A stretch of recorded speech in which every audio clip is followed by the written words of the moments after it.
Alors, mission très enrichissante, très intense. Mais par contre, voilà, c'est la mission que tout soldat, quand il s'engage, veut vivre finalement, avec les risques que ça comporte. C'est une grosse embuscade qu'on avait subie à Bedraouf, c'était une zone vers la vallée d'Alassai. Et en gros, on a marché toute la nuit, on a fait une mission, il s'est rien passé. Quand on est redescendu, en fait, ils ont attendu qu'on redescende et qu'on se relâche entre guillemets parce que c'était sur la fin, on traversait un découvert et là ils ont tiré une roquette et ça a coupé la section en deux.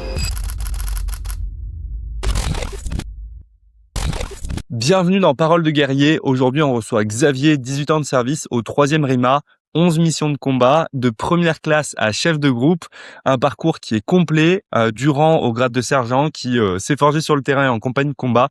On va parler d'infanterie, d'évolution, de carrière, de préparation physique aussi, puisqu'aujourd'hui Xavier fait du coaching sportif. Xavier, merci d'être ici et ça me fait très plaisir de pouvoir t'accueillir. Est-ce que tu es content de pouvoir partager ton expérience avec nous? Oui, merci à toi Benjamin de m'accueillir sur ce podcast et je suis ravi de pouvoir partager mon expérience pour que les gens puissent un peu mieux me connaître et parler un peu plus de l'armée, tout simplement. Génial. Écoute, t'es le premier qui est de l'infanterie de marine. On a déjà eu des fantassins, mais infanterie de marine, tu es le premier. Alors, pour commencer, pourquoi avoir choisi l'infanterie de marine? Quand tu t'es engagé, en quelle année est-ce que tu t'es engagé? Alors, je me suis engagé en 2006, février 2006. Donc, au départ, j'hésitais parce que je suis originaire du sud de la France. Donc, il y a des régiments parachutistes là-bas, notamment, je suis originaire de Carcassonne. Donc, tu sais qu'il y a le troisième Ouais. RPIMA à Carcassonne.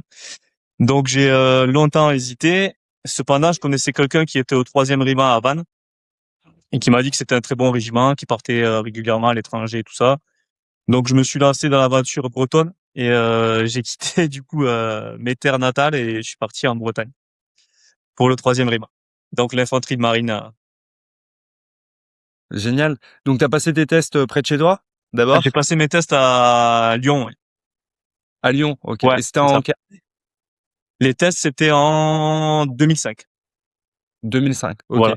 Derrière, tu t'engages, tu fais tes classes. Comment ça s'est passé, tes classes Ben, t'as fait au tes dé- classes à Saint-Cyr ou c'était ailleurs?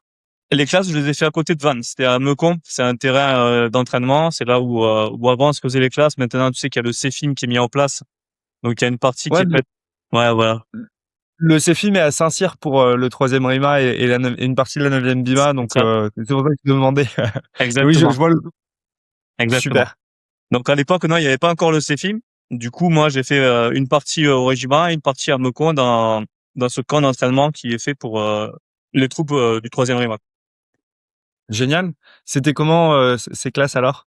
Au début, pas évident. Hein. Je suis parti parce que moi, j'ai toujours été dans le sud, dans un petit village du sud.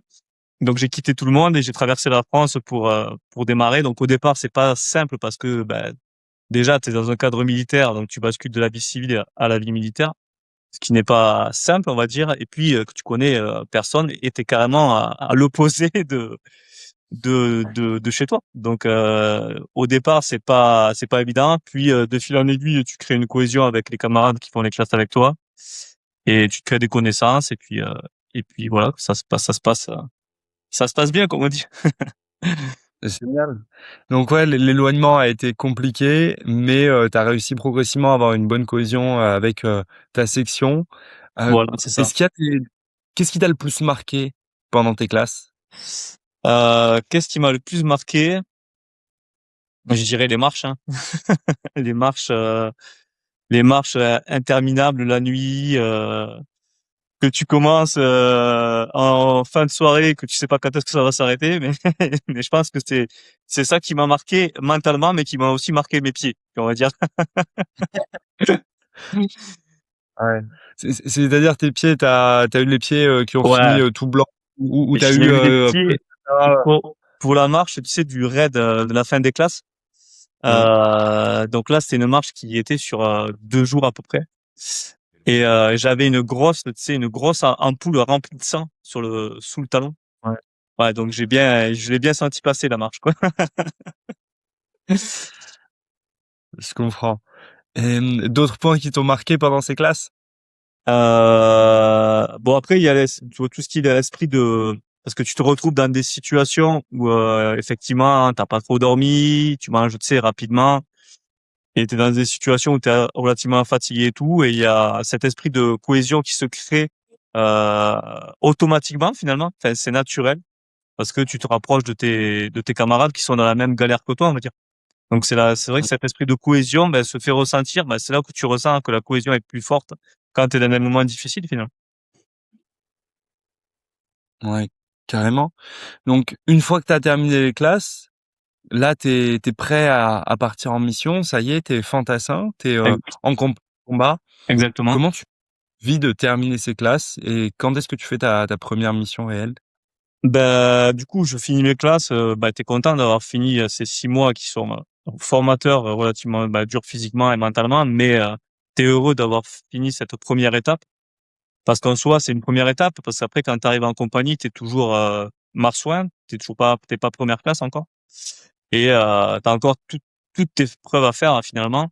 Donc c'est encore un recommencement pour encore faire ses preuves. Donc c'est encore un challenge, mais bon c'est le rôle du soldat et c'est comme ça qu'on se forge petit à petit. Et après Génial. concernant la mission, ben je suis parti assez rapidement. Je suis parti en fin 2006, c'était en septembre il me semble, en Côte d'Ivoire. Voilà, je suis parti directement en Côte d'Ivoire, donc c'est bien parce que sorti des classes, je suis parti directement en mission. En plus en Côte d'Ivoire où c'était une mission relativement rustique puisqu'on était dans la brousse, on était sur Bangolo, donc c'était un petit village dans la brousse. Donc directement j'ai été mis dans le bain puisque pas trop de confort. On se fait à manger, on se débrouille pour faire du sport avec le matériel qu'on a sur place. Donc c'était très formateur pour une première mission. Et je pense que c'est bien de vivre une première mission comme ça parce que tu es pas dans le confort dès le départ et ça te permet de vraiment te mettre un peu dans un côté rustique. Super. Ouais. Comment comment ça s'est passé, cette première mission? C'était quoi, l'objectif? Comment tu l'as vécu? Alors ça s'est plutôt bien passé. Donc l'objectif c'était à cette époque-là il y avait des coupeurs de route. En fait les coupeurs de route c'est des gens qui pillent les euh, les habitants des villages et tout ça quand ils passent sur la route etc etc. Donc nous on avait pour mission de faire des missions, faire du renseignement dans les villages pour essayer de déceler et de pouvoir arrêter ces coupeurs de route. Donc la mission, je l'ai plutôt bien vécu malgré que j'ai perdu un camarade qui est décédé tragiquement parce que c'est un accident en fait, c'est un accident de la route. Donc c'était quand même un bon camarade parce qu'il était dans mon groupe et c'est lui qui m'a permis de commencer la musculation parce que moi j'avais jamais fait de muscu et c'est lui qui m'a pris sous son aile et qui m'a mis le pied à l'étrier. J'en parle dans une vidéo là sur ma page. Enfin voilà. Mais après, sinon, ouais, mission très intéressante, comme je te dis, relativement rustique. Et puis tu te débrouilles, tu fais pas mal de choses manuellement. Ça a été une mission Mmh. enrichissante. Ouais. Ouais, ouais. Génial. Au quotidien, comment ça s'organise? Comment est-ce que ça s'est passé, donc tes journées? Est-ce que tu avais des jours off? Comment s'organisaient les patrouilles? Quelles étaient les missions quotidiennes En- de ton équipe? ouais, en gros, souvent dans les missions comme ça, où en plus on était en section isolée, enfin on était 2 sections. Donc t'as un rythme où t'as pas forcément de repos à proprement parler, on va dire, où t'es un jour complètement off. T'es toujours sur le Ouais, qui-vive entre guillemets. Donc il y a une section qui est sur les patrouilles, une autre qui est en QRF. Donc la QRF, tu sais, c'est la Quick Reaction Force, c'est en alerte finalement. S'il se passe un truc, elle est en mesure de renforcer la section qui est dehors en patrouille. Et après, quand tu es en QRF, tu continues à aménager euh, la vie quotidienne. Donc tu as toujours des petits travaux manuels à faire et tout ça, puisqu'il y avait rien au départ. Et voilà, donc c'est en jongler entre les patrouilles, la QRF et des petits jours un peu off où tu joues à des jeux de société, tu t'occupes un petit peu de la lecture, du sport, continue à t'entretenir et voilà. hem, super, super description, Et après il faudrait un peu imager pour oui, voilà, il bien faut faire c'est pas face. simple de se projeter dans le truc, mais Carrément. Donc tu as eu, la tristesse de vivre le décès d'un camarade Oui. qui a été ch hem, comment ça se passe concrètement quand on perd un camarade comme ça en mission? Qu'est-ce qui se passe derrière? Il y a le rapatriement du corps en France. Ouais. Heu, Souvent pour les décès en mission, c'est, des cérémonies qui ont lieu aux Invalides. Comment ça s'est passé dans ce cas? Est-ce que vous avez pu assister, à la cérémonie? Qu'est-ce qui s'est passé, En fait, derrière? on a fait une première cérémonie sur Abidjan avant que le corps quitte la Côte d'Ivoire. Et Mmh. après, il a été ramené au régiment. Il y a une cérémonie qui a été faite au régiment avec les gens qui étaient en base arrière et la famille. Et voilà, quoi. OK, et pas de cérémonie aux Invalides dans ce cas-là? Je ne m'en rappelle pas, je pense pas. Je pense. OK, et au niveau de la section, comment, ça s'est passé? Vous vous êtes, Ouais. soutenus? Ouais, bah, tu sais, les premières semaines sont difficiles au départ, hein, forcément. Tu perds quelqu'un. En plus là, c'était sur un accident, donc ça reste tragique. Du coup, bah, tu te soutiens mutuellement, tout le monde se serre les coudes. Et après, t'es obligé de continuer la mission, hein. La mission ne s'arrête pas là, malheureusement. Et donc, on a continué à reprendre notre vie tout en toujours en pensant à lui, hein, en ayant toujours une pensée pour lui. Mais t'es obligé de reprendre la mission et de continuer de l'avant, même si on a toujours une pensée, même actuellement pour lui. Voilà. Mmh. Très bien, c'est toujours des événements tragiques, à vivre, Oui, mais des choses qui font partie, de l'armée. Un militaire, il s'engage et la finalité du métier, ça peut être de donner la mort ou de recevoir la mort. C'est une réalité du métier qui est difficile, qui peut être, triste, voire traumatisante, parfois en fonction des situations. Toi, tu l'as vécu sur ta première mission, donc un camarade qui était cher. Derrière, cette mission se termine, retour en France, donc là, on range le matériel, on fait en sorte exactement. que repartir, et derrière, quelles ont été, les étapes suivantes de ton parcours? FGE ou qu'est-ce qui s'est passé? Alors derrière, moi, j'ai passé mon CTE. En fait, CPE, c'est le centre de la FGE? Ou le CTE, c'est ah, CPE, oui, certificat technique élémentaire. J'ai exact, compris exact. CPE. Non, CTE, ouais, CTE, c'est ça, exactement. Bon, ça, c'était l'ancienne mouture. Je crois qu'il n'existe plus le CTE. Je sais pas s'il existe encore. Je crois. Alors, Je sais il plus. existe toujours, Mais il est mis et différemment, il me semble. il est validé quasi automatiquement, avec la FGE. Ça dépend des armes, mais pour l'infanterie, c'est validé, Ouais, automatiquement. voilà, Pour c'est le ça. matériel ou le train, par exemple, là, il va y avoir un examen, théorique en plus. Ok, d'accord. Donc du coup, j'ai passé mon CTE. En fait, j'ai eu de la chance parce qu'entre deux missions, j'ai passé tous mes examens finalement. J'ai passé mon CTE et mon CME. OK. Et donc après avoir passé ça, je suis parti au Sénégal en 2008. Donc toute l'année 2007, si tu veux, bah, je suis rentré début 2007 de la Côte d'Ivoire, de ma première mission. Toute l'année, j'ai passé mon CTE, mon CME. Et après, j'ai enchaîné avec le Sénégal où je suis passé caporal au Sénégal. Super. Ouais. Sénégal, c'est quoi la mission et comment ça s'est passé? Le Sénégal, c'était beaucoup d'entraînement. Donc c'était une préposition, mais on a fait pas mal d'entraînements, de tirs. On a fait le stage commando également. Et bah ça s'est relativement bien passé. C'était autre chose, complètement différent, mais relativement intéressant puisque bah, stage commando, on a fait du tir. Bah toujours pareil, on a un peu partagé avec la population. Donc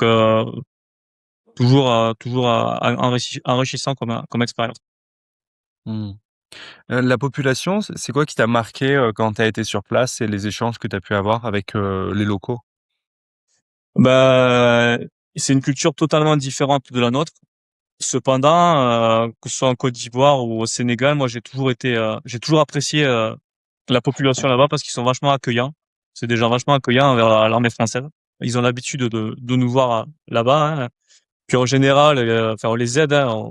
On intervient des fois on fait de la rénovation dans les écoles, tout ça.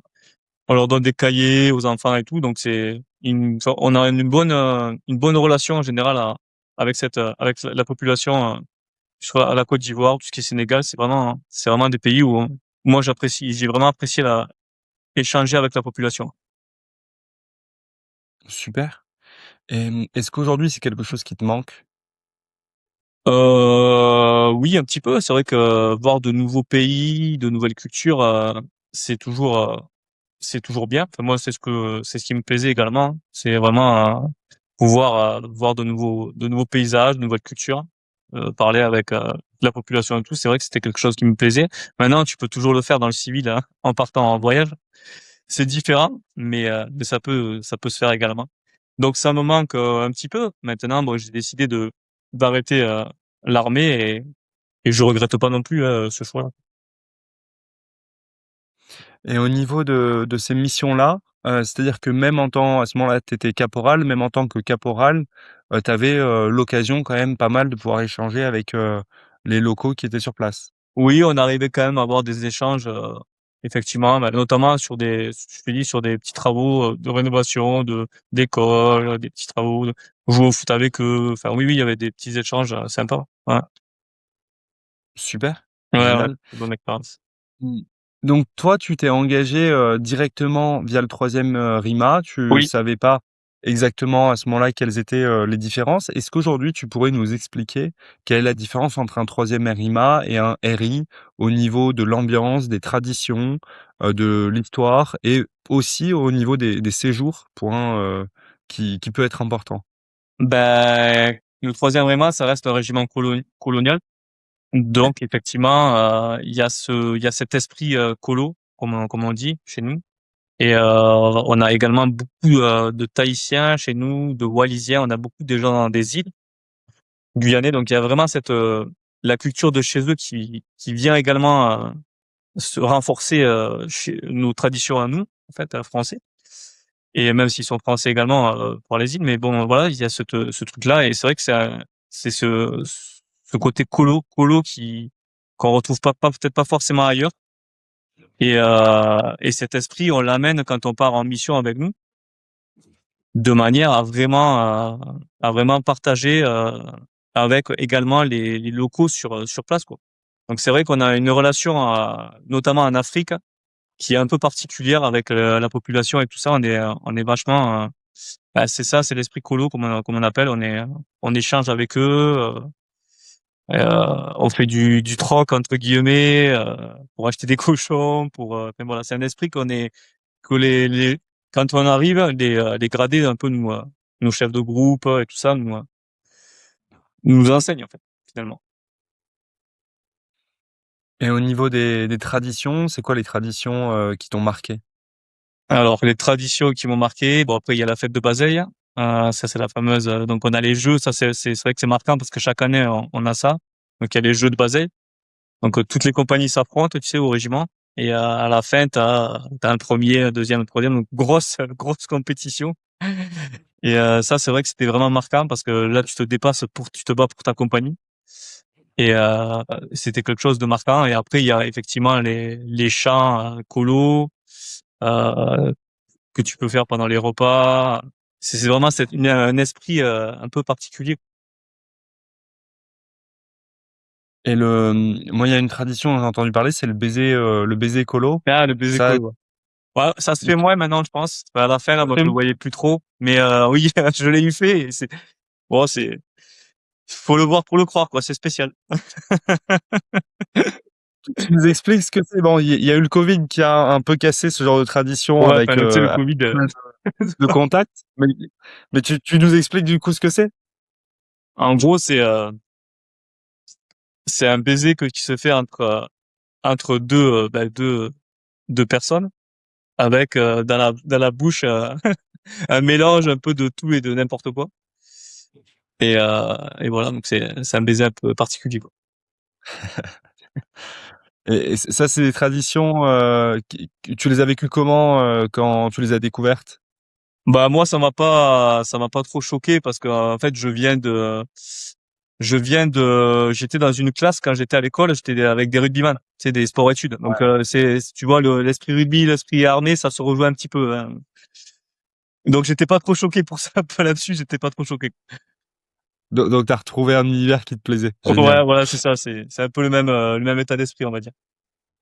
super. Et au niveau, des missions, donc ça c'est une question que j'ai souvent, où je réponds, mais pour toi, est-ce que tu Oui. as vu une différence en termes de mission, en tant que troupe de marine par rapport, aux autres unités d'infanterie?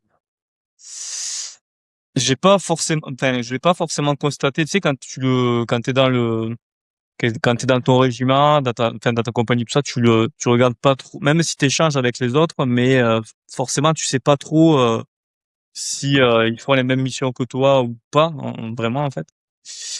Mais après, en me renseignant un petit peu, il y a des régiments qui ne sont pas colos et qui partent régulièrement en mission chaque année. Hein, donc je pense pas qu'il y ait une grosse différence comme il pouvait peut-être plus avant, mais ça s'est bien rééquilibré, je pense, puisqu'on a besoin de tout le monde finalement. Donc je pense pas que ça soit de nous maintenant à l'heure actuelle, je pense pas que ce soit très flagrant, tu vois. Ouais.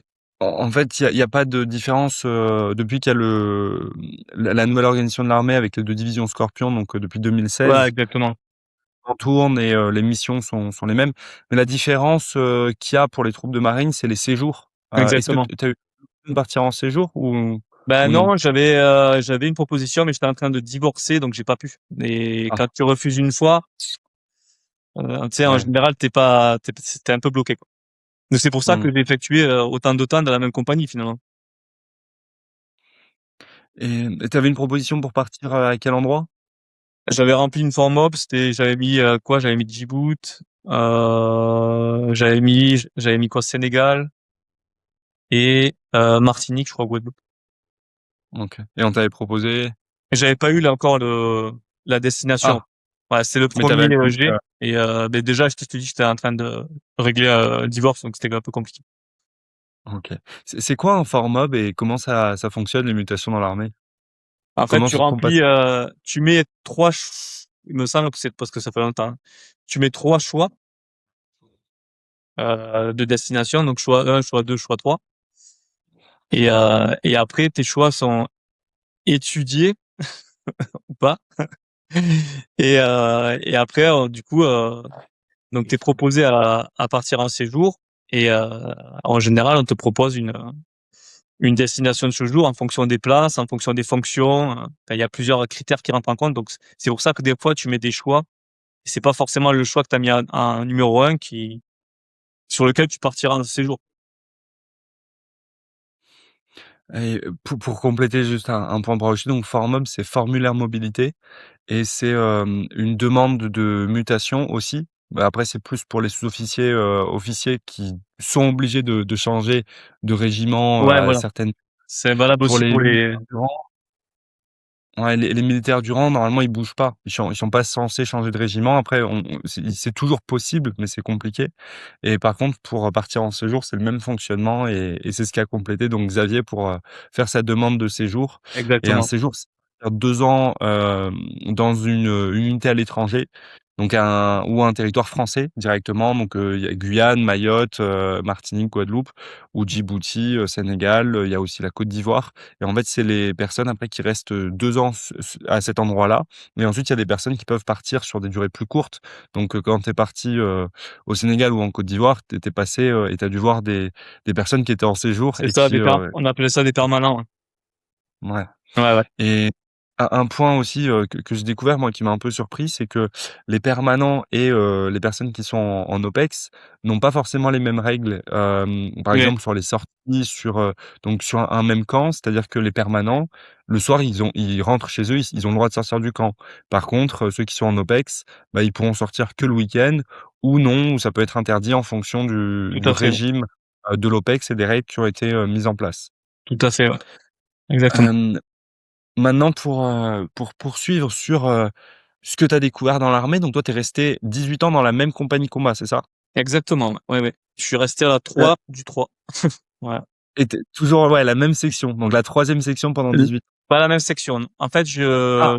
non, j'étais à Jaune 3, donc c'est là où j'ai fait le plus d'années. Je crois que j'ai fait 11 ans à peu près dans la même section. Ouais, Après, je suis parti dans une autre section pendant 4 ans. Et ensuite, je suis descendu donc j'ai fait 15 ans en section de combat. Et après, je suis descendu à la commandement. OK. Donc, gérer du matériel, et j'ai pris ADU par suppléance et voilà. OK. Donc quand tu arrives, tu marsouin. Ensuite, au bout de 7 mois, 8 mois, tu passes première classe. Ensuite, tu pars, tu deviens caporal après, ta FGE et Ouais. ensuite tu es dans cette première section de combat. Tu fais 11 ans. Au sein de ta section, donc j'imagine que tu as changé, plusieurs fois de chef de section. Comment Oui. ça s'est passé? Comment se passait la vie en section et comment se passait la vie, dans ta compagnie de combat? Donc oui, j'ai changé effectivement plusieurs fois de chef de section, donc ça c'est tous les 2 ans, il me semble, 2 ou 3 ans, ça dépend. Je crois que ça dépend les Ça cursus dépend des des parcours. les Ça cursus peut des même chefs être de section. Ouais, c'est ça. c'est entre 2 et 4. Ouais, ok. Oui, ça dépend les recrutements. Ouais, ouais. Donc ça s'est plutôt bien passé puisque petit à petit, tu fais ton trou, tu commences à avoir de l'expérience. Tu gravites un petit peu les échelons, donc tu passes chef d'équipe, hein, parce qu'au départ j'étais grenadier voltigeur, donc après je suis passé chef d'équipe, après adjoint chef de groupe, et après j'ai pris la fonction de chef de groupe en étant un caporal chef. En fait. Parce que tu peux être chef de groupe en étant aussi caporal chef. Et entre temps j'ai eu mon CQTS. En gros c'est un examen que tu valides avec l'expérience. Qui te permet justement de pouvoir prendre un groupe. Voilà. Donc la vie s'est passée plus ou moins bien en général, super bien. Donc tu crées des liens avec les gens. Souvent tu as des gens qui viennent, qui passent et puis qui partent, tu sais, qui vont pas plus loin, qui font 3, 5 ans, d'autres qui arrêtent. Enfin voilà. Donc c'est le terrain, l'entraînement, les départs en mission. C'est vrai que c'est toujours t'es toujours enfermé, on va dire, dans une bulle où tu es avec les plus ou moins les mêmes personnes. Donc tu fais ton petit bonhomme de chemin comme ça. Et voilà. Donc c'est de l'entraînement, c'est des missions, c'est un peu tout ça. Des moments de cohésion. Donc voilà. C'est ça un peu la vie on va dire du soldat en compagnie et en section. Et c'était quoi les journées types que tu faisais au régiment? Comment ça se passait? Alors les journées type, donc en général, donc quand tu dors au régiment, donc quand t'es première classe caporal, c'est encore toi qui gères tout ce qui est ménage, donc c'est toi qui fais le ménage. On appelle ça les TIG à l'armée, les travaux d'intérêt généraux. Donc tu fais ça, t'as ça au départ. La première activité, on va dire, du réveil, après ton réveil, c'est ça, c'est le ménage. Ensuite à 8 heures, t'as le rassemblement, tu sais, de la compagnie. Entre-temps, tu as eu l'appel qui a été fait pour voir si tout le monde est bien là et tout ça. Après, tu as le rassemblement compagnie et en général, de 8 à 10, c'est les 2 heures dédiées pour le sport. Donc, course à pied, renforcement musculaire, musculation. Donc ça, c'est les 2 heures en général qu'on fait quand on est, je parle, au régiment. Et ensuite, de 10 à midi, on est sur de l'instruction. Donc, ça va de l'instruction de transmission, de l'armement, de la topographie. Enfin, voilà, c'est relativement varié. Après, on a le repas et il y a aussi des TIG qui sont faits entre midi et 2. Et ensuite, on repart sur de l'instruction l'après-midi. Voilà. Et le soir, à 17h30, normalement, on a terminé le travail quand on n'est pas de service et on reprend notre petite vie dans le civil, entre guillemets. Mmh. Tu vécu combien de temps au régiment? J'ai vécu 5 ans, ouais, 5 ans au régiment. Qu'est-ce qui t'a poussé à prendre un logement à l'extérieur? J'ai rencontré une femme, donc du coup, on a pris un logement ensemble. Donc c'est ça qui m'a permis aussi de quitter le régiment et de prendre quelque chose à l'extérieur. Mais voilà. Et au niveau de la vie au quotidien, qu'est-ce qui a changé pour toi entre le moment où tu étais au régiment et le moment où tu as commencé à loger à l'extérieur? C'est plus calme, on va dire, hein. C'est un milieu qui est plus calme quand tu es à l'extérieur parce que bon, au régiment, comme je disais, t'as un réveil qui est fait pour toute la compagnie quand tu dors en, en régiment. Donc, nous, on avait une alarme en plus. Donc, ça te réveille tout le monde. Même si t'es caporal et que tu t'es pas sur les TIG, tu sais, t'es quand même réveillé. Donc, Donc t'as pas ce calme, et puis à partir de là, tout s'est agité, et ça bouge dans tous les sens. Donc c'est vrai quand t'es à l'extérieur, t'as beaucoup plus de calme pour toi, et c'est un peu plus, ouais, c'est un peu plus calme, quoi. La vie est moins rapide, hein, on va dire. Mmh. Donc c'est vrai que ça, c'est totalement différent. Et le fait de plus être avec tes camarades au quotidien, est-ce que ça c'est un point qui t'a dérangé ou non? Non, non, pas forcément, non, non. Tu t'y habitues. Après, tu fais comme quand tu fais souvent du terrain, donc t'es tout le temps, t'es souvent avec du monde. Hein. Tu dors en tente, tu dors en chambre de 10. Donc c'est vrai que des fois, ça fait du bien quand même de se retrouver un petit peu au calme, tout seul. Réellement. C'est appréciable. Hem, je comprends. Donc tu pars, du régiment après 5 ans. Quand tu étais au régiment, donc tu nous as parlé des TIG. Les TIG, c'est un peu le traumatisme, de pas mal de militaires. Comment tu l'as vécu toi d'arriver et de faire le ménage 2 fois par jour? Bon, moi, pour moi, ça faisait partie des règles. Donc, je l'ai pas mal vécu. Hein. Je l'ai vécu. Je me suis dit, il y en a qui l'ont fait avant moi, il y en a qui le feront après moi. C'est une période que je dois faire parce que c'est comme ça. Et après, Mmh. ben, je le ferai plus, puis d'autres le feront à ma place. Donc non, Donc tu l'as je l'ai pas mal ouais. vécu en soi. Mmh. Donc tu l'as fait, à fond pendant 2 ans et ensuite tu faisais juste ta chambre, de temps en temps? Exactement, ouais, c'est ça, c'est à peu près ça. Parce que c'est pareil au départ, t'es en chambre de 4, donc tu fais Ah, la c'est des chambre. chambres ouais, Voilà, c'est des tu fais chambres la de chambre.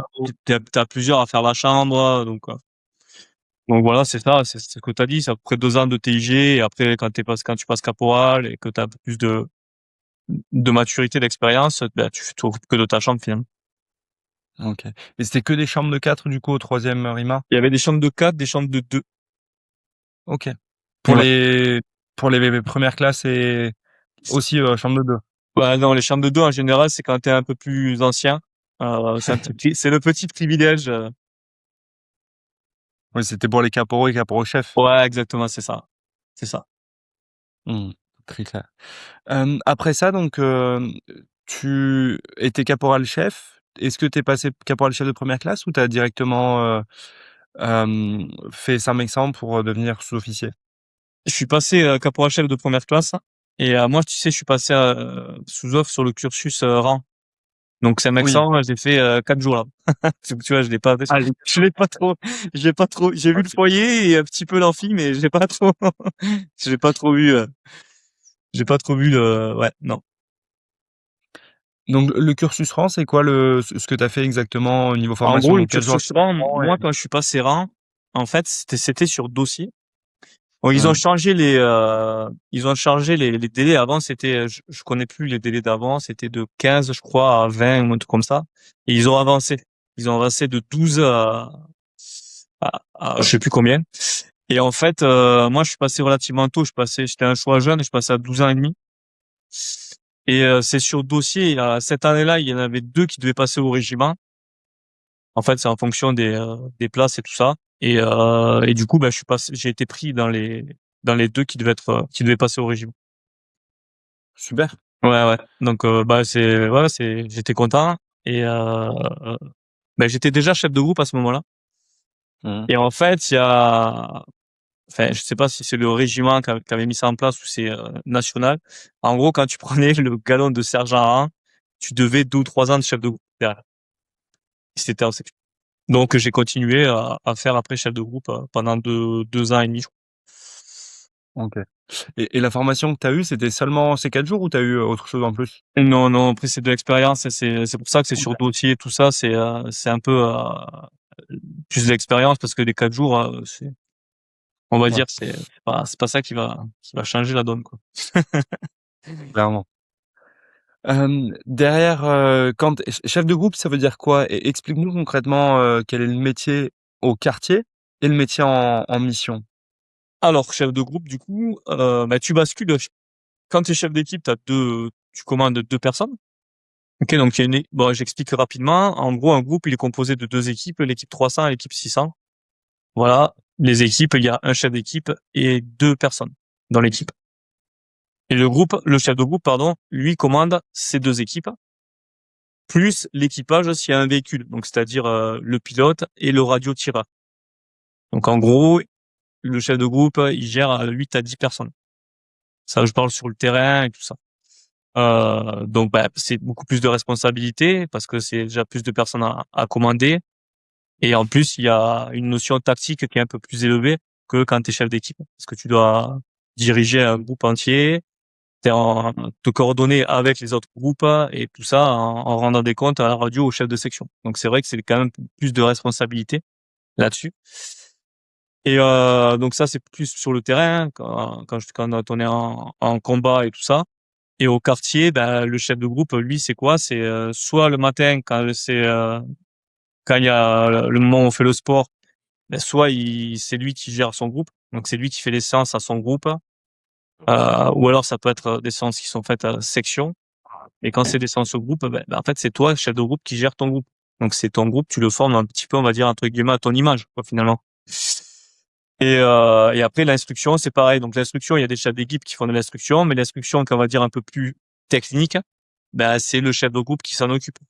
Donc je pense plutôt, tu vois, tout ce qui est combat, tout ça, tactique. Le chef de groupe, il a quand même une responsabilité là-dessus qui est un peu plus haute. Mmh. Donc là, tu penses à la formation Combat Zub Voilà, et ce genre. exactement. Ouais. Souvent, quand on a des phases de combat, tu sais, euh, on fait une première partie où on travaille en équipe, ou individuellement et en équipe, c'est de manière à monter crescendo.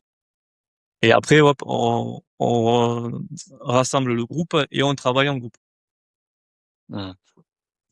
De manière à ce que ce soit progressif et de pas griller des étapes, de te retrouver à faire du combat groupe alors que t'as pas les acquis du travail en équipe ou individuellement. Clairement.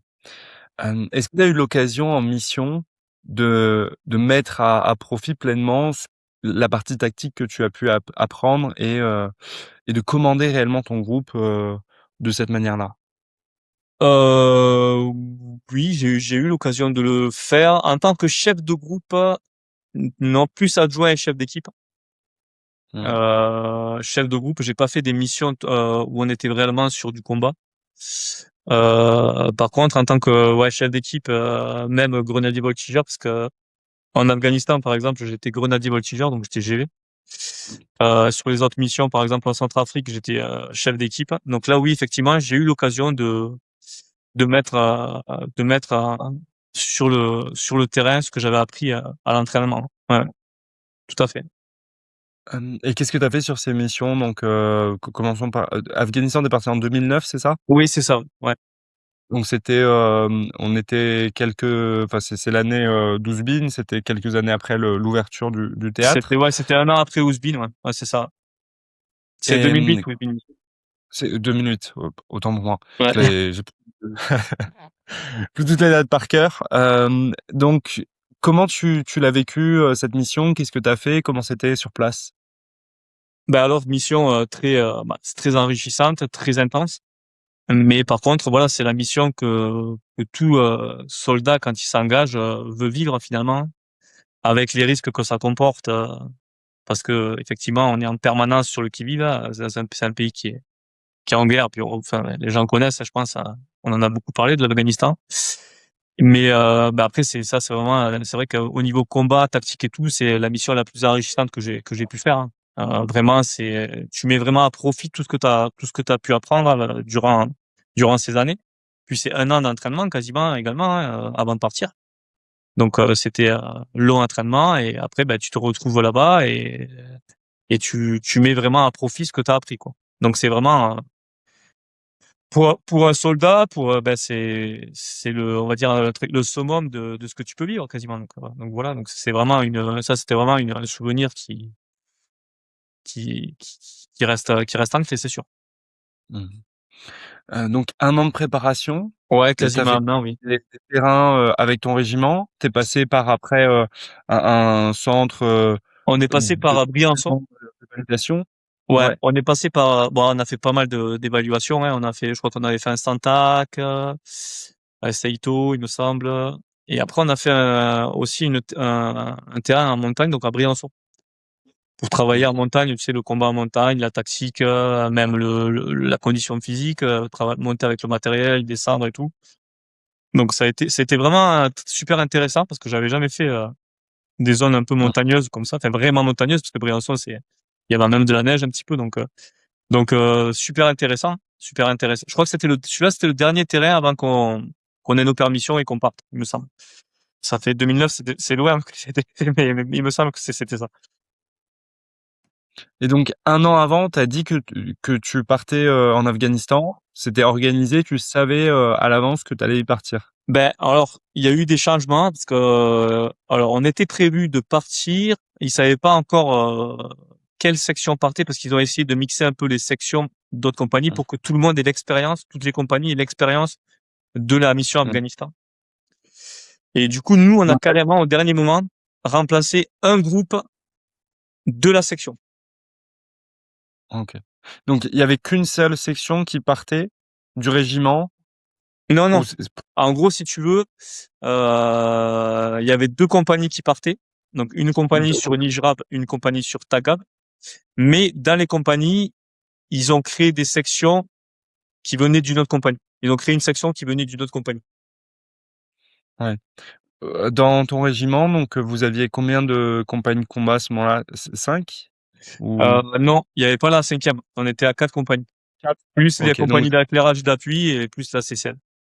ok, donc 4 compagnies de combat et Ouais, l'objectif c'est que les 4 compagnies de combat puissent avoir des éléments qui aient vécu cette exactement. mission Ouais, pour diffuser les enseignements plus facilement que de faire venir quelqu'un d'une autre compagnie à chaque fois.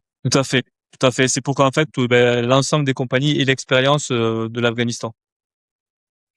Donc là, vous vous préparez pendant un an à fond, donc SANTAC, centre, j'ai plus l'acronyme, mais Oui. d'entraînement tactique, c'est peut-être Ouais, juste ouais, ça. ça, ouais. Un centre d'entraînement Euh, national, je crois, tactique ou un truc comme ça, il me semble. Centre d'entraînement national tactique. Donc vous validez le centre. Donc ça c'est un centre dans lequel on va reproduire vraiment une mission réelle sur plusieurs jours avec un objectif, donc capture, destruction, etc. Vous faites aussi un Saito. Donc là Saito plus orienté Tir. tir Ouais, et derrière un qui est spécialisé sur la partie montagne, donc un terrain ouais, purement montagne, c'est l'Afghanistan. Il y a beaucoup de montagnes, donc il vaut mieux être prêt à cet exactement. environnement-là. Ouais, Ensuite, vous préparez donc colisage, vous mettez tout dans les avions, vous envoyez tout, vous partez en permission pour profiter de vos familles avant le départ. Comment tu te sens quand tu pars à ce moment-là, que tout est prêt et que tu pars rejoindre ta copine? C'est quoi tes sentiments à ce moment? bah, à ce moment-là, j'étais tout seul, donc j'avais pas de copine. Du coup, Ah, c'était carrément. c'était ça de moins, c'était un souci à moins, on va dire. Mais, ben, tu te sens, bah, ça fait un peu bizarre parce que on va pas se mentir, hein, on part en Afghanistan, donc on sait il y a un risque, hein. D'ailleurs, on a eu des amphis pour nous dire pour nous préparer, pour nous dire que voilà, potentiellement il y aura des blessés, potentiellement il y aura des morts. Enfin voilà, donc t'en as conscience, mais t'es quand même dans cette euphorie finalement parce que tu t'es entraîné avec tes camarades, t'as créé des liens très forts et tu pars confiant. Enfin je veux dire, tu penses pas forcément quand même à tout ça.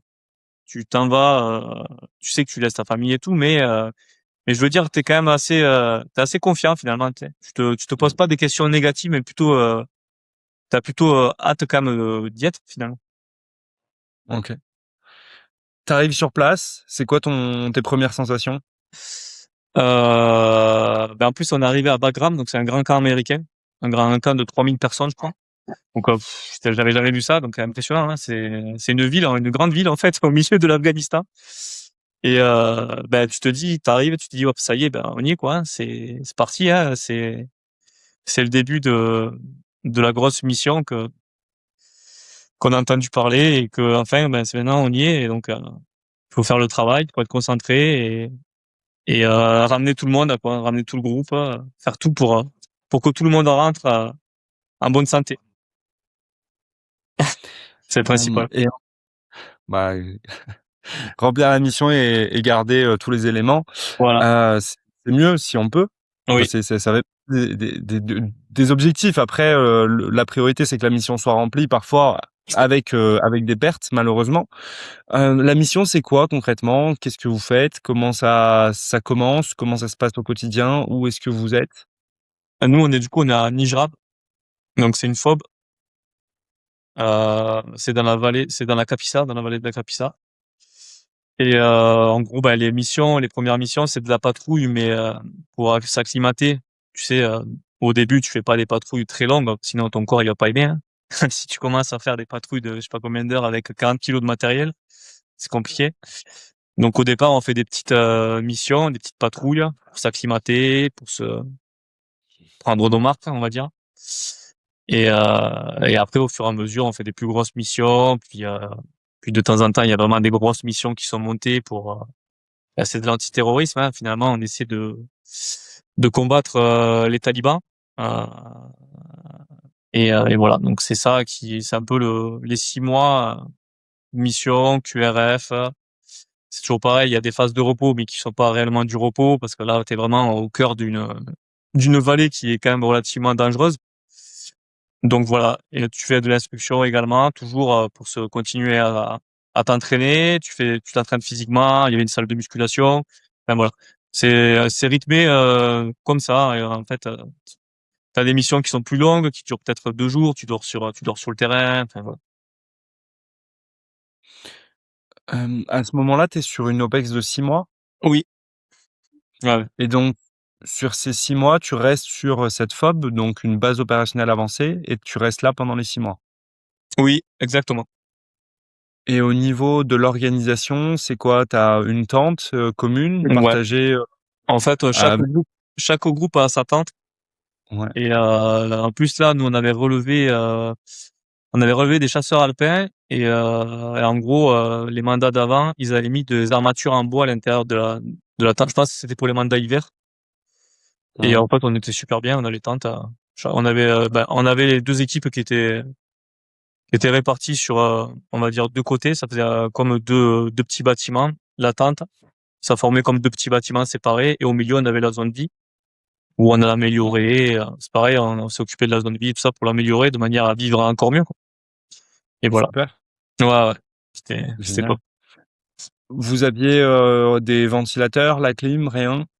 On avait des ventilos et, si je me trompe pas, non, je suis pas sûr je crois qu'il y avait pas de clim. Je mélange tout, OK. ouais, parce que j'ai fait le Mali aussi, il y avait la clim, je sais pas, je crois qu'il y avait pas la clim, hein. Donc, il me semble qu'on avait que les ventilos. Je veux pas dire de bêtises, mais il me semble qu'on avait que des ventilos. Et sur le rythme, que tu avais quand tu pars en mission au début, c'est quoi? C'est une patrouille? Tu pars, en véhicule. Bon, au niveau véhicule déjà, vous avez des VAB? Oui, Ou c'est on était en VAB, hein, à cette époque-là, ouais. Quand vous partez en VAB, vous faites un tour, une patrouille, à un endroit où vous descendez? Comment ça s'articule une patrouille concrètement, celle que tu as pu faire? Bah, une patrouille en Afghanistan, tout d'abord, t'as une reco au génie qui est faite pour déceler et détecter s'il y a des engins explosifs. Donc en fait, tu as une rame qui est formée la veille, tout est expliqué, la formation qui est devant, qui est au milieu, etc. Donc chacun connaît sa position dans la rame. Et quand tu démarres, ben, dès que tu arrives sur un point sensible, ben voilà, tu as tout le monde qui débarque, sécurisation des éléments génie, et on avance à pied pour faire cette fameuse reco génie, on appelle ça. Et ensuite, on reprend la progression et il y a un point qui est prédéfini, là où on débarque tous. Les véhicules font un 360 pour tout sécuriser. Et à partir de ce point-là, les groupes, ils partent et ils commencent leur mission qui a été donnée la veille. Mmh. Comment tu te sens à ce moment-là quand tu fais tes premières patrouilles? Bah, t'es sur le qui-vive, hein. De toute façon, dès que tu sors du camp, t'es à fond. De toute façon, on avait un chef de groupe qui était au top, hein. C'était vraiment un super chef de groupe et en fait, on était vraiment tous, on avait un groupe super, on était au taquet dès le départ. Et dès que je te dis, dès que tu grimpes dans le véhicule, tu sais que t'es à fond, hein. T'es vraiment à fond, t'es sur le qui-vive. Et ben, tu te dis, tu as confiance en ton groupe finalement parce que tu t'es entraîné avec eux pendant des années et tout, donc t'es sur le Ouais. qui-vive et voilà, tu fais ton travail, quoi. T'es au taquet, t'es au taquet. Donc tu es à fond, tu te sens prêt, tu te sens, Ouais, bien prêt Pareil, bien C'est entraîné ça, ouais, exactement. et centré à 100% à ce moment-là, quoi. Ouais, ouais, c'est ça. Ces patrouilles, elles durent combien de temps? Au début, ça durait de 2-3 heures, je pense, au départ, les premières. Après, ça dépend de l'émission, ça dépend le terrain. Si tu montes des pitons et que tu te retrouves plus haut, c'est plus long. Donc, ça peut durer presque une journée, quasiment. Ça dépend, c'est variable, ça dépend vraiment de l'émission, en fait. Ouais.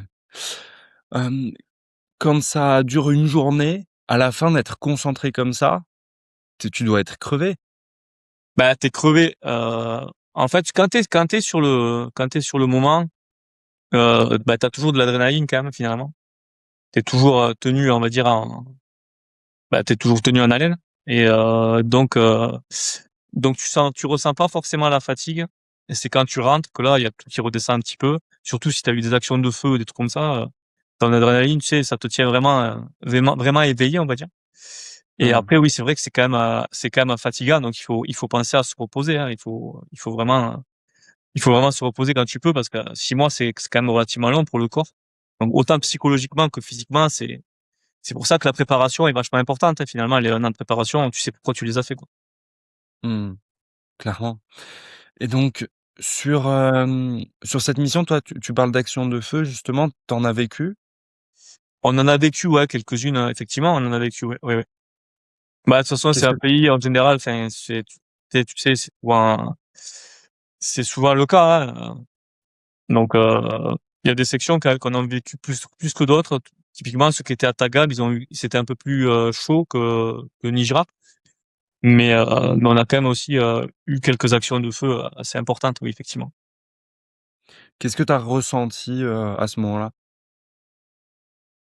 Ben, tu réagis comme tu t'es entraîné finalement, même si comme on dit, l'entraînement c'est pas la réalité, hein, finalement en soi, mais ben, c'est la même chose. Tu fais confiance en ton groupe, c'est un peu de l'instinct. T'as des réactions instinctives finalement. Et après, chacun réagit différemment. C'est ça le truc, c'est qu'il y en a certains, ils peuvent rester figés ou personnellement, moi j'ai pas connu ça. Tant mieux, hein, mais ça aurait pu m'arriver, hein. Autant ça aurait pu m'arriver comme quelqu'un d'autre, hein. Ça, tu peux pas vraiment le prévoir, c'est ton cerveau qui réagit. Donc en général, non, j'ai eu plutôt des réactions, je trouve, enfin, j'ai réagi plutôt instinctivement avec ce que j'ai pu apprendre dans mes entraînements finalement. Mmh. Et tu as vu des personnes rester figées comme ça? Des camarades? J'en ai pas le souvenir vraiment, non, non. En général, les gens avec qui j'étais, ils ont réagi vraiment bien, et ce qui nous a permis de se sortir de situations un peu délicates, ouais, effectivement.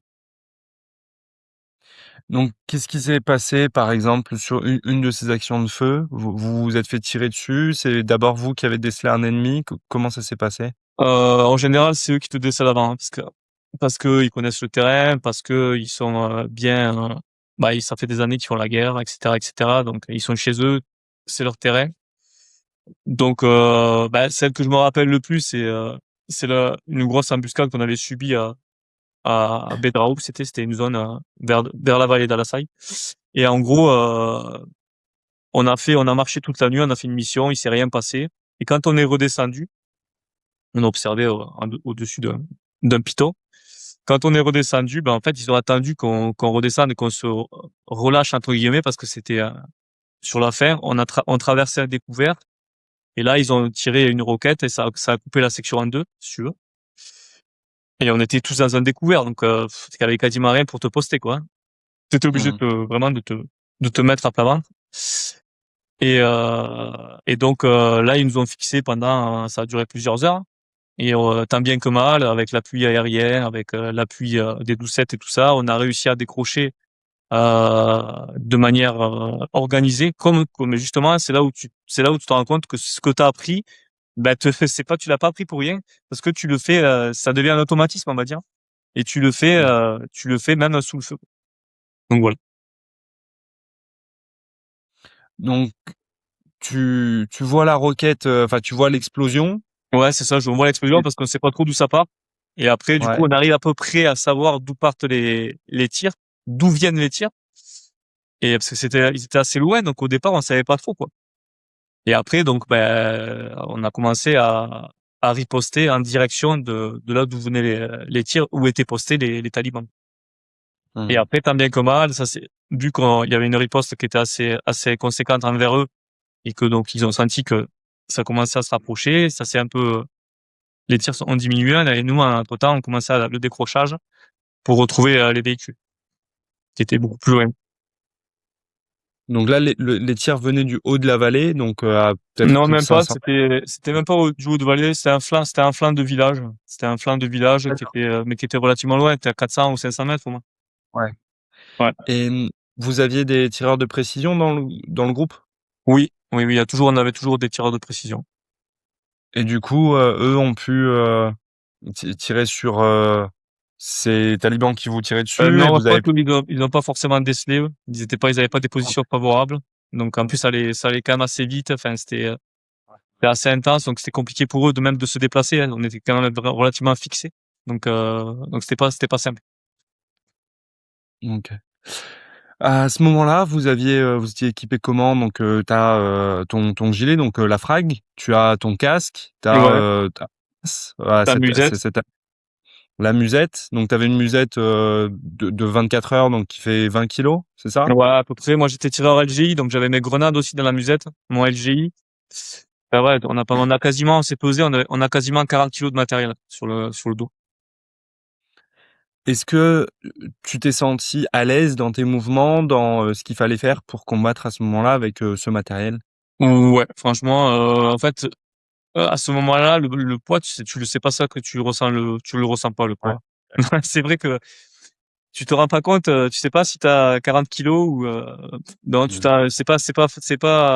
penses pas vraiment, en fait, finalement. Mmh. Donc Tu oui, ressenti de la j'étais à l'aise. Tout est relatif. Hein. C'est peut-être pas un moment où j'étais le plus à l'aise de ma vie, mais mais oui, j'étais quand même à l'aise. et tu ressenti de la peur à ce moment ou pas du tout? Euh, c'est pas vraiment c'est pas de la peur, on va dire. C'est une peur, mais c'est pas une peur comme je disais tout à l'heure, qui te fige. Si t'as pas peur, Ouais. t'es fou, hein. De toute façon, quelqu'un qui a pas peur, c'est pas normal de pas avoir peur quand même. C'est un sentiment qui est humain, logiquement, la peur. Quelqu'un qui n'a pas peur, c'est pas très normal. Tu vois. Donc oui, t'as un peu peur, mais c'est pas une peur on va dire, c'est une, c'est pas une peur qui te fige. C'est une peur qui te fait pousser une adrénaline différente et qui te fait réagir dans le bon sens, quoi, finalement. Donc là, vous rejoignez les véhicules, tout se Ouais. termine bien et vous rentrez sur la base. Exactement. On boit 3 litres d'eau et, et on rentre sur la base, effectivement. Et après, Ouais. on fait le point, enfin, une fois que d'abord le point, si tout le monde va bien, tout ça, et puis on rentre, oui. Est-ce qu'il y a d'autres éléments qui t'ont marqué pendant cette mission en Afghanistan? Ben après, oui, les éléments marquants, c'est quand tu perds des camarades. Forcément, les cérémonies, c'est jamais quelque chose d'agréable. Euh, mais ça, c'est vrai que c'est des moments marquants. Surtout il faut avoir l'état d'esprit de repartir dans la mission. Comme je disais, tu peux pas rester trop bloqué là-dessus parce qu'en fait, t'es en Afghanistan. Donc, dès le soir, même le moment où t'as la cérémonie, il peut arriver quelque chose finalement. Donc il faut toujours être quand même prêt, dans ce genre de pays, hein, finalement, dans ce genre de situation. Il y a eu d'autres pertes de personnes que tu connaissais donc de ton régiment ou c'était Ouais, d'autres ouais, on a perdu cinq personnes du régiment. Ouais. OK. Ouais. Sur ce seul mandat. Sur Donc ce seul mandat, il y a trois aussi commandos qui sont décédés pendant un orage. En fait, il y a eu un orage, il y a eu un cours d'eau qui est sorti de son lit et en fait, ça a emporté trois commandos. OK. Ouais. Donc Ouais, donc c'était un mandat assez lourd quand même, hein, au niveau des pertes. accident de montagne. Quand tu dis commando, donc c'était de quelle donc de la compagnie d'appui? Hem, mais de quelle section à ce moment-là? C'était Non, non, avant la c'était des création? commandos. Non, non, c'est des commandos, des unités commandos. Ouais. C'était pas des gars du régiment, c'est des mecs qui travaillaient avec nous. Ah, Des fois. Ouais, ouais. C'était des unités OK. commandos. Donc je crois qu'il y avait le 13. Donc Euh, le première PIMA, 13e ouais, voilà, RDP ou c'est voilà, des unités vraiment spéciales, des FS, quoi, des forces spéciales. OK, je pensais que tu parlais de Non, non, non, non, non, non. C'était vraiment des OK, commandos, des forces spéciales. ouais, parce qu'aujourd'hui, il y a les groupements commandos amphibies, donc Oui, par exemple, MBIMA ou les SAED que parfois exactement. Ouais. on Non, non, là, on c'était vraiment des unités, des forces spéciales. OK, très clair. Ensuite, retour en France. Comment tu te sens de revenir en France et comment se passe le retour à la vie, tranquille, la vie civile? Ben, on fait un sas de décompression, tu sais, à Chypre. On fait En Ch quasiment une semaine, donc pour retrouver un peu la vie normale, hein, on voit des psys et tout ça. et on On a on fait de la sophrologie, enfin on a pas mal de détente, croisière, donc c'est super, hein, franchement. Hein. Et après, bah tu reprends ta vie. Au début, forcément, hein, tu fais 6 mois d'Afghanistan, quand tu reviens, il faut reprendre les habitudes, il faut redescendre, faut pas s'énerver pour rien, parce que t'es quand même, t'as fait 6 mois sous tension, donc forcément, tu vois, ton cerveau, il passe du tout au tout, hein, en soi. Et mais ça se fait, hein. Après, ça se fait bien. Maintenant, c'est vrai que tout ce qui est psy et tout, ça a été vachement mis en place avec l'Afghanistan, hein. Donc mmh. c'est très utile, hein. C'est très utile parce que certains, effectivement, le syndrome post-traumatique, l'Afghanistan en a déclenché pas mal. Donc il y a ce suivi qui est très bien, je trouve. Est-ce que tu dirais que toi, tu as vécu, une forme de stress post-traumatique léger, des moments où tu avais des réactions qui étaient un peu disproportionnées, des inquiétudes par endroits ou Honnêtement, non, pas forcément. J'ai pas. En fait, moi, j'ai une faculté. Si tu veux, je me rappelle. Enfin, si tu me demandes d'en parler, je me souviens beaucoup de ce qui s'est passé. Parce qu'un peu, j'ai dû écrire un mémoire pour tu sais, pour quand t'as la médaille militaire, t'as un mémoire à écrire de tes faits marquants, entre guillemets, de tes années. Et je me rappelais bien de plein de choses, de plein de détails, mais je reste pas de focaliser dessus, si tu veux. Et c'est comme si j'avais un tiroir ouais, que ouais, je, ouais, aller chercher? ouais, c'est ça, exactement. Donc, j'y pense vraiment pas, quoi. Moi, je suis exactement pareil et ça ma copine comprend pas parce qu'elle aime reparler du passé et tout, mais moi, je dois réfléchir et je lui dis: «Mais enfin, c'est passé, voilà, on est dans le présent, Ouais, bon, ouais, mais voilà. C'est ça, c'est exactement. marrant». Et du coup, ouais, c'est fini et moi, c'est la même chose, hein, je comprends. Après, j'ai pas vécu ça, donc je sais pas comment je l'aurais vécu, mais en tout cas, sur tout mon passé, bah, j'ai pas Ouais, de ouais. souvenirs Et qui c'est vrai que qui se je suis un peu comme ça. remontent, je vois l'endroit, quoi, on va dire. Ouais, c'est vrai. Ouais, peut-être que si tu retournais en Afghanistan, tu aurais, Ouais, ouais, non, c'est vrai, je suis bien là, en Bretagne, ouais. donc après ça, donc retour, à la vie tranquille. Après tu reprends le rythme, de l'entraînement, de la vie en Voilà, régiment. après on se prépare, on continue à s'entraîner. De toute façon, c'est un continuel recommencement finalement. Donc, on s'entraîne, on part. Voilà. OK, super. Donc toi, pour revenir un peu sur ton parcours, tu as été, sergent, tu as été, chef de groupe.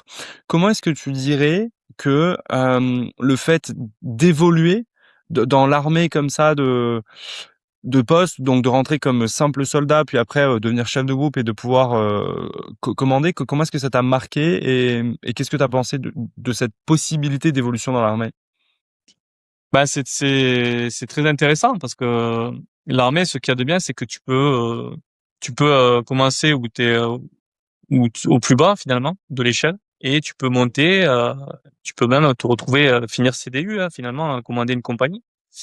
Donc c'est ça qui est bien à l'armée, c'est que vraiment tu as une évolution. Si tu as les capacités, si t'en as envie, tu peux vite évoluer. Donc moi c'est vrai que là-dessus, ça m'a permis d'avoir beaucoup plus de responsabilités, de gérer des gens, donc de prendre du recul à des moments quand il faut prendre du recul.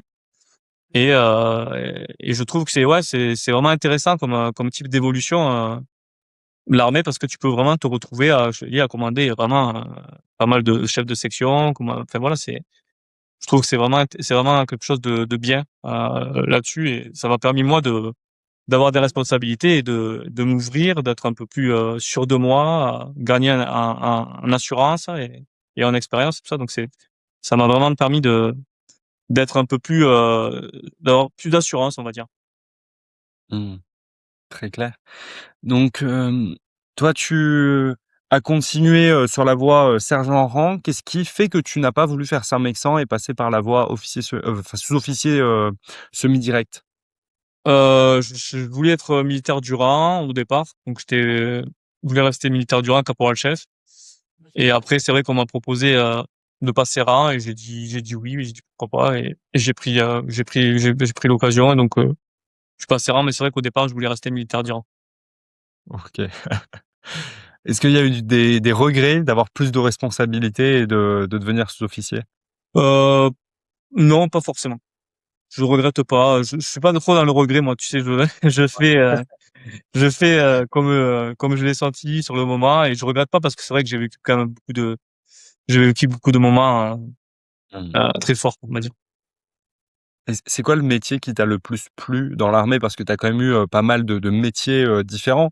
Donc, et même si je parle pas seulement de grade, hein, mais, quand tu es, chef d'équipe, que tu vas, faire de la formation, quand tu es, chef de groupe, que tu donnes des cours de sport, quel est le métier qui t'a le plus plu, Bon, dans l'armée? je pense que c'est chef de groupe, hein. Chef de groupe, c'est vraiment, parce que je te dis, comme je te dis, t'es vraiment avec tes hommes, tu crées ta cohésion, tu crées ton groupe, tu les pousses, tu les motives, tu montres l'exemple parce que il faut montrer l'exemple tout le temps.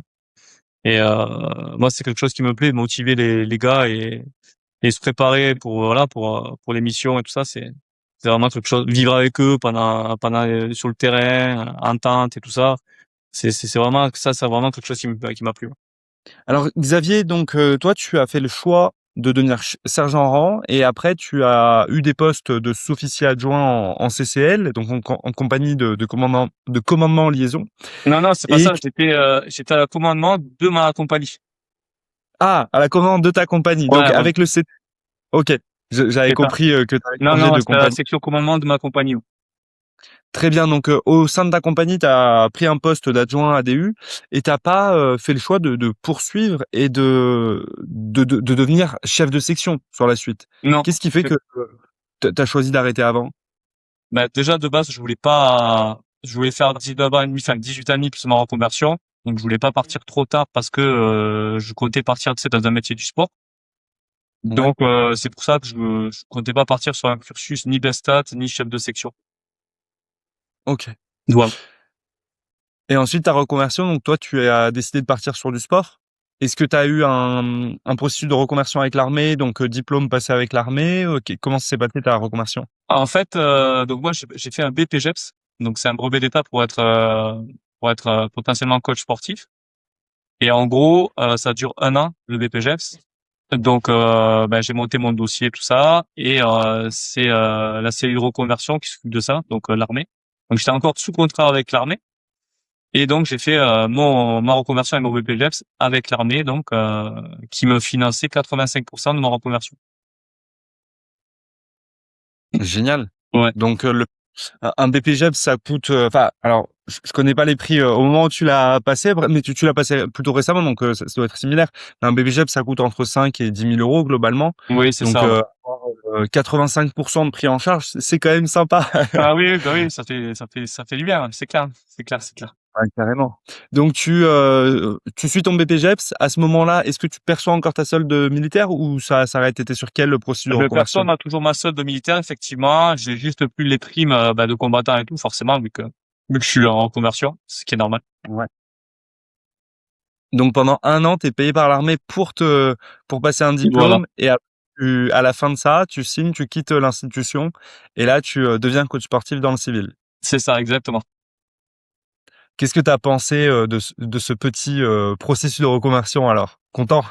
Bah oui, oui, je trouve que c'est une super chose, hein, c'est une bonne chose pour se réinsérer dans la vie civile et tout. C'est une super aide, un super appui. Franchement, c'était top, hein, c'est top. Carrément.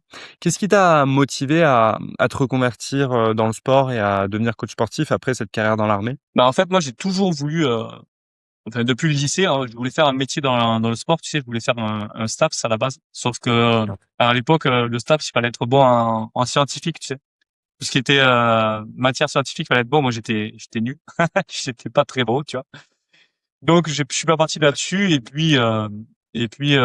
donc j'ai décidé de parce que l'armée ça m'attirait également, donc j'ai décidé de m'engager, quoi.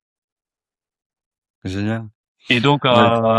ben, ça fait quelques années que je pensais à faire un BPJEPS, terminer l'armée et partir sur un BPJEPS. Donc c'est quelque chose que je voulais vraiment faire. En plus, je suis passionné de musculation depuis que j'ai commencé en 2006 en Côte d'Ivoire. Ben, je me suis Ouais. passionné et je suis resté passionné pendant 20 ans. Donc c'est vraiment que je voulais travailler, je voulais faire un métier dans le sport. Trop bien. Ouais. Qu'est-ce que tu as pensé donc sur tes années dans l'armée du sport à l'armée? Content, moyennement, c'est quoi ton avis sur le sport à l'armée? Alors moi, je l'ai vu bien évoluer le sport, et évoluer dans le bon sens. Parce qu'au départ, je t'avoue qu'en fait, tous les jours, c'était footing. On courait tous les jours.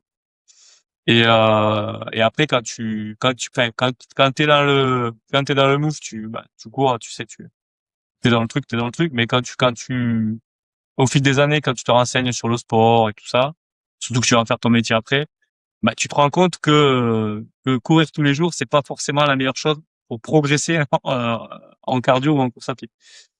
Mais, Et surtout mais sinon, toujours à part ça, au niveau sport, c'est que c'est relativement complet, hein, quand même. Là-dessus, il y a rien à ouais, dire, hein. De la course à pied, on fait du renforcement musculaire. Nous, on avait une super salle de muscu au troisième rima. Tu fais de la natation de temps en temps. Enfin, ça reste au niveau sport, quelque chose de complet. Là-dessus, il y a rien à dire. Maintenant, comment c'est mis en place, ça peut être discutable. Même si ouais. ça s'est beaucoup amélioré quand même, sur les dernières années, moi. Bon, après, j'avais plus d'expérience et on va dire qu'on me laissait un peu plus tranquille. Parce que quand t'es en section, t'es obligé de suivre le rythme de la section, hein. Quand t'es en commandement, tu fais ton sport un petit peu plus, comme tu veux, on va dire, entre guillemets. Mais c'est vrai que les dernières années, j'ai remarqué qu'il y avait quand même de la variété, sur les entraînements, que tu passais peut-être un jour sur de la course à pied, le lendemain sur du renfo, après sur de la muscu. Ça se complétait bien, on va dire. Bah, ça dépend vraiment des chefs, de l'endroit, du chef de section, de bon. Oui, Mais exactement. C'est ça. moi, ce que je dis, c'est le sport à l'armée, c'est pas mal, mais c'est dommage parce que c'est quand même un des piliers des militaires. Et pour moi, on pourrait pousser ça et avoir une pratique qui soit excellente quand on est en quartier. En mission, c'est différent que les mecs quand ils sont en sentinelle. Forcément, on va pas pouvoir avoir une bonne structure sportive. Mais au quartier, je dis souvent que ça pourrait être mieux. Et après, faire de la course tous les jours. Pourquoi pas? Mais varier les entraînements, endurance fondamentale, Oui, fractionnée voilà. et de construction, une construction plus logique des séances. Et après, un deuxième regret, moi, que j'ai un petit peu dans l'armée française, c'est le manque de sport de combat. Après, je suis un pratiquant de sport de combat, moi, donc je trouve que ça manque un petit peu. Il y a quelques militaires français qui sont excellents dans les sports de combat et qui adorent ça, mais la moyenne, je trouve qu'on n'en fait pas assez, alors Ouais, que c'est vrai. ça a pas d'intérêt En tactique, fait, hein. Ça, les les gens sports de disent ça. combat sont faits souvent en CSA, en fait. Nous, on a un Ouais, CSA. Et c'est vrai qu'à côté, en section, ben, il faut avoir souvent, si on a des boxeurs ou quoi, ou des mecs, qui touchent et tout ça, on arrive à mettre mais c'est toujours pareil, il faut que le chef de section soit fan. Mais sinon, ben, il le mettra pas en place. Moi, je sais qu'on avait un sous-officier adjoint à un SOA qui faisait du MMA un peu, enfin, il faisait du sol et tout ça, il était vachement fan, et lui, il nous faisait faire quand même pas mal de sports de mmh. combat, super bien encadré, avec une super pédagogie et tout ça, et c'est vraiment intéressant parce que ça peut te servir finalement, pour ton métier. Bah, ce que je dis souvent, c'est que ça a pas d'intérêt tactique. Le corps à corps dans la guerre moderne. Bon, après Non, Ukraine, mais Russie, par ça. exemple, pour interpeller, enfin, sur un sentinelle ou un truc Oui. comme ça, à plusieurs, tu peux te retrouver à faire une saisie, enfin, mettre quelqu'un au sol. Donc tu peux avoir des gestes qui peuvent t'aider. Pour interpeller, mais pourquoi pas? Mais après, pour moi, l'intérêt, il est surtout psychologique. Ça joue sur la confiance, ça joue sur Ah oui, je suis d'accord, le ouais. relâchement, et ça a un impact énorme, je trouve, sur qui on est, comment le militaire se comporte, et sur ça, je trouve que c'est aussi hyper intéressant Ouais, et ouais, que c'est c'est vrai, ça c'est vrai. C'est clair, c'est clair. Mais en tout cas, ouais, super intéressant de t'être reconverti dans le sport. Donc, on est deux après avoir une carrière militaire. Donc, toi, t'as fait ce choix-là. Aujourd'hui, quel est ton regard globalement sur ta carrière? De quoi t'es le plus fier? Comment est-ce que tu l'as vécu? Quels sont les points qui t'ont le plus marqué? Bah moi, ce que je suis le plus fier, c'est mes missions, ouais, quand même, c'est mes missions. Je suis vraiment content d'avoir pu participer à toutes ces missions, notamment des missions quand même qui sont des pays qui sont quand même Ouais. relativement connus, voilà, pour leur dangerosité tout ça, donc des missions qui étaient Et assez importantes pour l'armée au française. total, Donc je suis assez fier de ça. Euh, je suis assez fier d'avoir ici également commandé des hommes, de les avoir amenés en mission. Enfin, ça c'est pareil, c'est une fierté d'avoir rencontré des gens en or, des personnes en or également, parce que c'est vrai qu'on rencontre des gens de tous les milieux à l'armée et on tombe sur des gens qui sont vraiment super, vraiment des très très très bonnes personnes. Donc je suis content et fier de tout ça. Je suis fier aussi de mes décorations, hein, forcément. C'est les médailles, c'est également c'est gratifiant, on va dire. Euh, donc je suis fier de ce parcours, mon parcours entier. Finalement, j'en suis fier. Et voilà, donc je suis content de mon parcours dans sa globalité finalement. génial. Ce serait quoi pour toi le bon profil pour aller en infanterie et notamment dans les troupes de marine pour un Le jeune qui bon veut s'engager? le bon profil, je pense qu'il faut avoir un mental assez solide quand même. Il faut être mentalement prêt. Physiquement, il faut être complet. Faut pas être bodybuilder, faut pas être marathonien. Mais il faut être, comme on dit, faut être un chat maigre. Hein, ça, on le dit souvent. C'est une expression qui revient souvent. Mais voilà, il faut être complet. Mais c'est surtout, finalement, c'est quand même le mental qui est important. Hein. Le mental, c'est très, très important. Donc, il faut avoir ce mental, savoir quoi, se renseigner avant d'y aller. Parce que des fois, les gens, ils y vont, puis ils sont étonnés, ils sont surpris dans le mauvais sens. Donc, je pense d'abord bien Ouais. se renseigner avant tout, avant de franchir le pas et d'y aller, quoi. Faut bien se renseigner. Et après, voilà, ce que je te dis, c'est être prêt mentalement et physiquement. Je pense qu'au départ, c'est les deux trucs qui comptent. Carrément. Que de beaux conseils. Euh, Est-ce que tu aurais un dernier conseil à partager à un jeune qui souhaite rejoindre le troisième RIMA ou un autre régiment?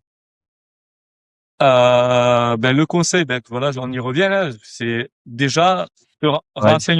renseigne-toi correctement avant toute chose, vraiment, prends le temps de te renseigner pour éviter soit de tomber de haut, soit d'être surpris par ce qui t'attend. Donc c'est pour ça qu'il faut vraiment prendre le temps de se renseigner, je pense, avant toute chose. Et après, il faut avoir confiance en ses capacités. Ne pas dire je peux pas y arriver ou ça va être trop dur. Il y en a plein qui sont arrivés, il y en a plein qui arrivent encore, donc c'est rien n'est impossible en soi. Donc c'est ça que je dirais aux jeunes qui veut s'engager, quoi. Génial. Donc aujourd'hui, toi, tu fais aussi du coaching. On te retrouve où sur Instagram? C'est quoi ton C'est Insta? Expert coaching, expert Vous l'aurez, coaching. vous l'aurez dans la description. Expert Coaching. Yes, Merci Xavier pour ton partage. J'espère que ça t'a plu de avec partager plaisir. ton parcours, ce que tu as pu faire. C'est motivant d'avoir ce genre de parcours. C'est hyper intéressant pour tous ceux qui veulent intégrer l'armée. Si ce podcast t'a plu, pense à t'abonner, mettre 5 étoiles si tu nous écoutes, nous partager tes meilleurs retours en commentaire et peut-être que Xavier te répondra aussi en commentaire sur YouTube. À voir, donc laisse tes commentaires et je te dis à très vite pour de prochaines vidéos. Abonne-toi. Force! Allez, salut.